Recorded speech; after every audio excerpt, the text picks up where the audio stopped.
Hello students, welcome to our channel. Ee video lo manam 10th class maths chapter 9 some applications of trigonometry exercise 9.1 question number 15 గురించి నేర్చుకుంటున్నాం. ఈ chapter లో ఉన్న all exercises videos, example videos and ఈ chapter introduction video ఈ video last లో మీ playlist display అవుతుంది, check చేసుకోవచ్చు. క్వశ్చన్ నెంబర్ 15 చూడండి. A straight highway leads to the foot of a tower. A man standing at the top of the tower observes a car at the angle of depression of 30 degrees, which is approaching the foot of the tower with a uniform speed. 6 seconds later, ఇక్కడ మనకి main time ఇచ్చారు. The angle of depression of the car is found to be 60 degrees. Find the time taken by the car to reach the foot of the tower from this point. Okay, so ఇది నేను diagram చూపిస్తే explain చేస్తాను చూడండి. First of all ఇక్కడ మనకి 1 car and 1 tower ఉంది అని చెప్తున్నారు. ఇక్కడ ఏదైతే కార్ ఉందో ఈ కార్ పొజిషన్ని నేను ఏ అని తీసుకుంటున్నాను, టవర్ టాప్ ప్లేస్ నేను డి అని తీసుకుంటున్నాను అండ్ ఫుట్ ఆఫ్ ద టవర్ని వచ్చేసరికి సి అని తీసుకుంటున్నాను. ఈ టవర్ టాప్ ప్లేస్లో అంటే డి అనే పాయింట్ నుంచి మనం ఇక్కడ ఉన్న కార్ను అబ్జర్వ్ చేసినట్లయితే మనం పై నుంచి కిందకి చూస్తున్నాము. ఇక్కడ మనకి యాంగిల్ ఆఫ్ డిప్రెషన్ వస్తుంది. మన ఐకి స్ట్రైట్గా ఒక లైన్ వస్తుంది. డి అనే పాయింట్ నుంచి ఇక్కడ మనం కార్ని కిందకి చూస్తున్నాం. కార్ పొజిషన్ వచ్చేసరికి మనం ఏ అని తీసుకున్నాం కాబట్టి సో డి నుంచి ఏ వరకు మనకి ఇంకొక లైన్ వస్తుంది. ఇక్కడ మనకి యాంగిల్ అనేది 30 degrees అని చెప్తున్నారు. ఇక్కడ మీరు అబ్జర్వ్ చేసినట్లయితే మన ఐకి స్ట్రైట్గా వచ్చిన లైన్ అండ్ ఇప్పుడు ఏ నుంచి ఈ టవర్ ఫుట్ ప్లేస్ వరకు ఏదైతే లైన్ ఉందో ఈ 2 లైన్స్ అనేవి మనకి ప్యారలల్ లైన్స్ అవుతాయి. ఏడి వచ్చేసరికి మనకి ట్రాన్స్వర్సల్ లైన్ అవుతుంది.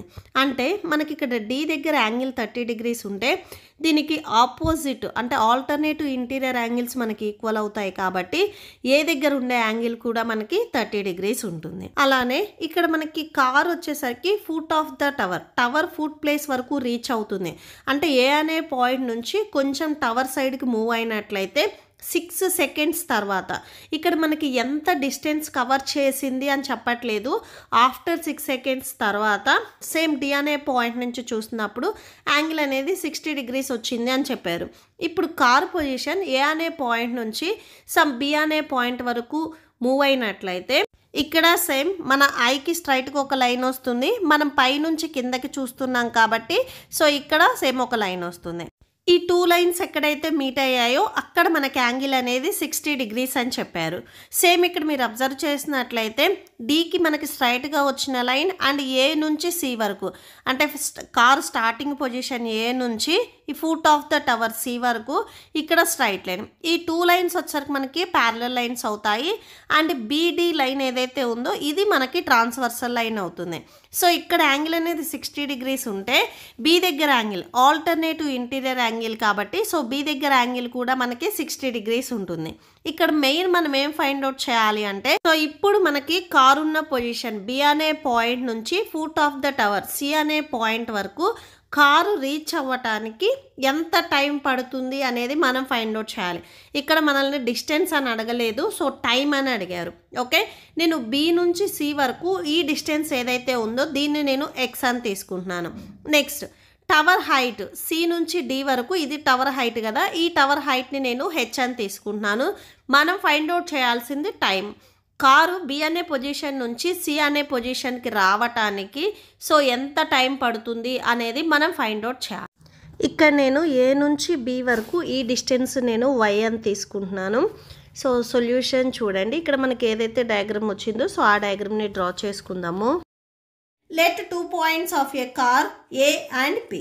సో కార్ 2 పొజిషన్స్ మనము A and B అని తీసుకున్నాము. So tower foot place C and top place D. Angle A equal to 30 degrees, B equal to 60 degrees. So ఇవి ఎలా రాసాము, ఆల్టర్నేటివ్ ఇంటీరియర్ యాంగిల్స్ ఈక్వల్ కాబట్టి so ఈ 2 angles మనకి 30, 60 అవుతాయి.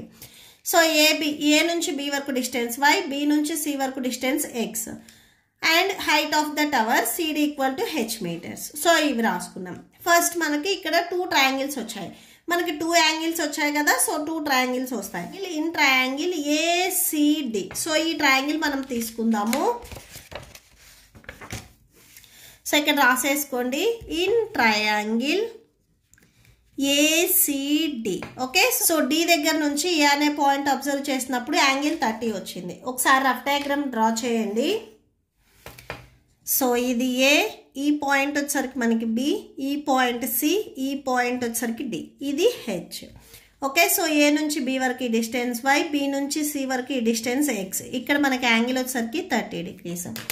ఇక్కడ చూడండి, సి దగ్గర మనకి ఎల్ షేప్ వచ్చింది, అంటే ఇక్కడ యాంగిల్ అనేది మనకి 90 ఉంటుంది. దీనికి ఆపోజిట్లో ఉండే సైడ్ ఎప్పుడు మనకి హైపోటెన్యూస్ అవుతుంది. సో ఇది హైపోటెన్యూస్. యాంగిల్ వచ్చేసరికి 30 degrees కదా, సో ఈ 30 degreesకి టచ్ అయ్యే ఈ సైడ్ మనకి అడ్జసెంట్ అవుతుంది. రిమైనింగ్ సైడ్ ఏదైతే ఉందో మనకి ఇది ఆపోజిట్ సైడ్ అవుతుంది. సో ఇప్పుడు ఇక్కడ మనం ఫార్ములా తీసుకోవాలి. ఏ ఫార్ములా తీసుకోవాలి అనేది చూడండి. ఇక్కడ మనం ఫైండ్ అవుట్ చేయాల్సింది బి నుంచి సి వరకు ఇక్కడ మనకి టైం ఎంత పడుతుంది అనేది ఫైండ్ అవుట్ చేయాలి. టైం ఫైండ్ అవుట్ చేయాలి అంటే ఎంత డిస్టెన్స్ అనేది కూడా తెలియాలి. అంటే ఫస్ట్ మనము ఎక్స్ వాల్యూ ఫైండ్ అవుట్ చేయాలి. ఈ వాల్యూ వచ్చేసరికి మనకి అడ్జసెంట్లో ఉంది. మనకి ఈ టవర్ హైట్ని హెచ్ అని తీసుకున్నాము. ఈ వాల్యూ వచ్చేసరికి మనకి ఆపోజిట్లో ఉంది. అడ్జసెంట్ అండ్ ఆపోజిట్ వచ్చే ఫార్ములా tan కాబట్టి సో tan ని మనం రాసుకుంటాము. ఓకే, సో ఇక్కడ రాసుకోండి tan 30 degrees. Okay, so tan 30 formula ఒకసారి చూడండి. Opposite side by adjacent side, opposite side by adjacent side. Okay, so tan 30 value 1/√3. Opposite side చూడండి DC and adjacent side వచ్చేసరికి AC.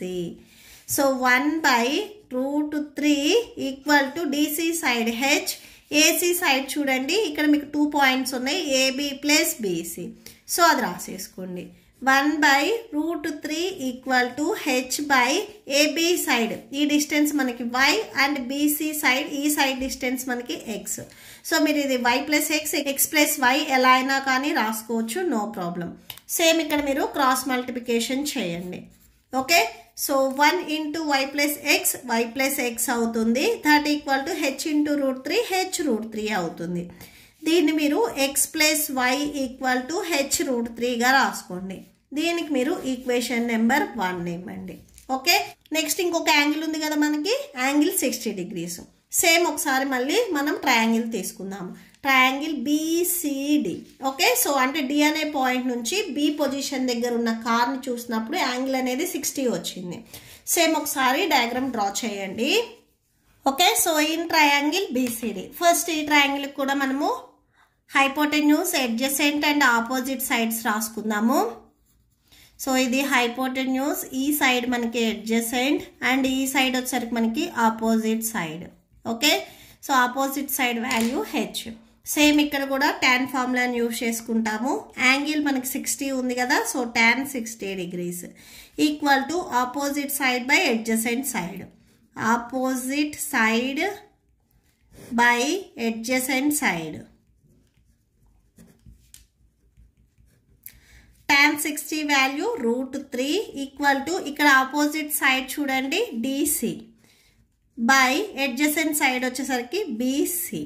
So √3 equal to DC side మనకి H value, BC side value X. ఈ X మీకు డినామినేటర్లో ఉంది, transpose చేసుకుంటే మల్టిప్లికేషన్లోకి వెళ్తుంది. సో X ఇంటూ √3 X అవుతుంది. సో ఇక్కడ రాసుకోండి √3X. ఇక్కడ మీకు రైట్ సైడ్లో ఓన్లీ H ఉంటుంది. దీనికి మీరు ఈక్వేషన్ నెంబర్ 2 ఇవ్వండి. From equation number 1 and 2, equation number 1 and 2 నుంచి చూడండి. ఈక్వేషన్ నెంబర్ 1లో H వాల్యూ చూడండి, ఇక్కడ H ఇంటూ √3 ఉంది కదా. సో సారీ, ఇక్కడ ఈక్వేషన్ నెంబర్ 1లో ఒక స్టెప్ రాసుకోండి. ఎక్స్ ప్లస్ వై బై హెచ్కి మల్టిప్లికేషన్ ఇక్కడ √3 ఉంది, ట్రాన్స్పోజ్ చేసుకుంటే డినామినేటర్లోకి వస్తుంది equal to H. So X plus y by √3 equal to H అవుతుంది. దీనికి మీరు ఈక్వేషన్ నెంబర్ 1 ఇవ్వండి. సో ఇక్కడ మీకు రైట్ సైడ్లో H ఉంది, ఈక్వేషన్ నెంబర్ 2లో కూడా రైట్ సైడ్లో H ఉంది. H వాల్యూస్ 2 వచ్చాయి, అంటే ఈక్వేషన్ నెంబర్ 1 అండ్ 2 నుంచి రైట్ సైడ్ వాల్యూస్ ఈక్వల్ అయ్యాయి కాబట్టి లెఫ్ట్ సైడ్ వాల్యూస్ కూడా ఈక్వల్ చేయండి. లెఫ్ట్ సైడ్ ఇక్కడ ఏమున్నాయి, ఎక్స్ ప్లస్ వై బై √3 ఉంది. సో అది రాసేసుకోండి, ఎక్స్ ప్లస్ వై బై √3. ఇక్కడ ఈక్వేషన్ నెంబర్ 2లో H వాల్యూ √3Xకి ఈక్వల్ అయింది కదా, సో అది రాసేసుకోండి. RHS ఈక్వల్ ఉంటే LHSని మనం ఈక్వల్ చేయొచ్చు. Okay, so X plus Y equal to √3 ఇక్కడ మీకు డినామినేటర్లో ఉంది, ట్రాన్స్పోజ్ చేసుకుంటే మల్టిప్లికేషన్లోకి వెళ్తుంది. So √3 into X, X plus Y equal to √3 into √3 3 అవుతుంది. సో ఇక్కడ చూడండి √3 into √3, √3 whole square, square and root cancel 3 వచ్చేస్తుంది. ఓకే, సో 3 ఇక్కడ ఎక్స్ ఉంది కదా, ఎక్స్ రాసుకోండి. y ఈక్వల్ టు 3x, ఇక్కడ ప్లస్ ఎక్స్ ఉంది, ఇది ట్రాన్స్పోజ్ చేసుకుంటే -x అవుతుంది. y ఈక్వల్ టు సబ్ట్రాక్షన్ చేస్తే 2x వస్తుంది. y వాల్యూ ఇక్కడ మనకి 2x వచ్చింది. దీనికి ఈక్వేషన్ నెంబర్ 3 ఇవ్వండి. సో ఇక్కడ చూడండి a నుంచి b వరకు ఈ డిస్టెన్స్ మనం y తీసుకున్నాము. a నుంచి b వరకు ఈ డిస్టెన్స్ 2x డిస్టెన్స్ని 6 సెకండ్స్లో కవర్ చేసింది. ఓకే, సో నెక్స్ట్ మనము b నుంచి c వరకు ఈ x డిస్టెన్స్ని ఎంత టైంలో కవర్ చేస్తుంది అనేది చెక్ చేయాలి. ఓకే, సో ఒకసారి ఇక్కడ రాసేసుకోండి. It is given that a car moves from point A to B in 6 seconds. Okay, so అంటే 2x డిస్టెన్స్ని 6 సెకండ్స్లో కవర్ చేసింది.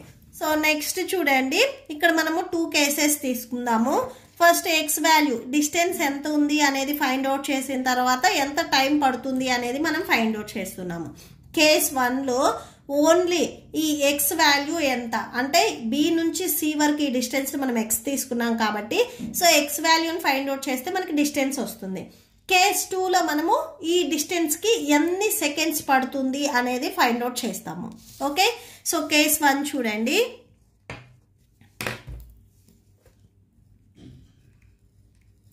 కేస్ 1, సో కేస్ 1లో మనము జస్ట్ డిస్టెన్స్ని ఫైండ్ అవుట్ చేస్తున్నాము. Okay, so let its speed by k. So speed ని మనము k అని తీసుకుంటున్నాము, kilometres per second. ఇక్కడ మనకి టైమింగ్స్ సెకండ్స్ ఇచ్చారు కాబట్టి సో పర్ సెకండ్ కి ఇన్ని కిలోమీటర్స్ కవర్ చేస్తుంది అని తీసుకుంటున్నాము. సో ఫార్ములా ఒకసారి రాసుకోండి. Time equal to distance by speed. Okay, so time ఎంత 6 సెకండ్స్. డిస్టెన్స్ ఎంత డిస్టెన్స్, సో ఇక్కడ ఫస్ట్లో చూడండి ఈ డిస్టెన్స్ మనము y అని తీసుకున్నాం కదా, సో y. స్పీడ్ని ఇక్కడ మనము k అని తీసుకున్నాము. ఓకే, సో నెక్స్ట్ ఈ k మీకు డినామినేటర్లో ఉంది, ట్రాన్స్పోజ్ చేసుకుంటే మల్టిప్లికేషన్లోకి వెళ్తుంది. So y equal to 6k అవుతుంది. ఈ y వాల్యూ ఈక్వేషన్ నెంబర్ 3లో 2x వచ్చింది కదా, దీంట్లో సబ్స్టిట్యూట్ చేద్దాము. Okay, put y value in equation 3. Okay, so y equal to 2x. So ఇక్కడ మనకి y వాల్యూ ఎంత వచ్చింది, ఇప్పుడు 6k వచ్చింది. సో y ప్లేస్లో మనము 6kని సబ్స్టిట్యూట్ చేద్దాము, ఈక్వల్ టు 2x. మనకు కావాల్సింది x వాల్యూ కదా, xకి మల్టిప్లికేషన్లో 2 ఉంది, ట్రాన్స్పోజ్ చేసుకుంటే డినామినేటర్లోకి వచ్చేస్తుంది. By 2 equal to x, 2 1s 2 3s 6, 3k equal to x. therefore x equal to 3k.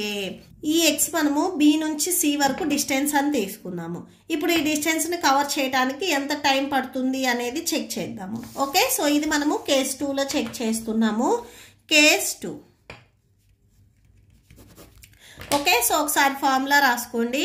Time equal to distance by speed.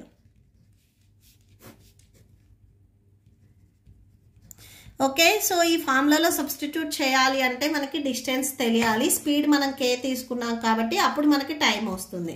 Okay, so time equal to distance. Starting ఇక్కడ distance చూడండి, b నుంచి c వరకు ఈ distance మనం x అని తీసుకున్నాం కదా, x.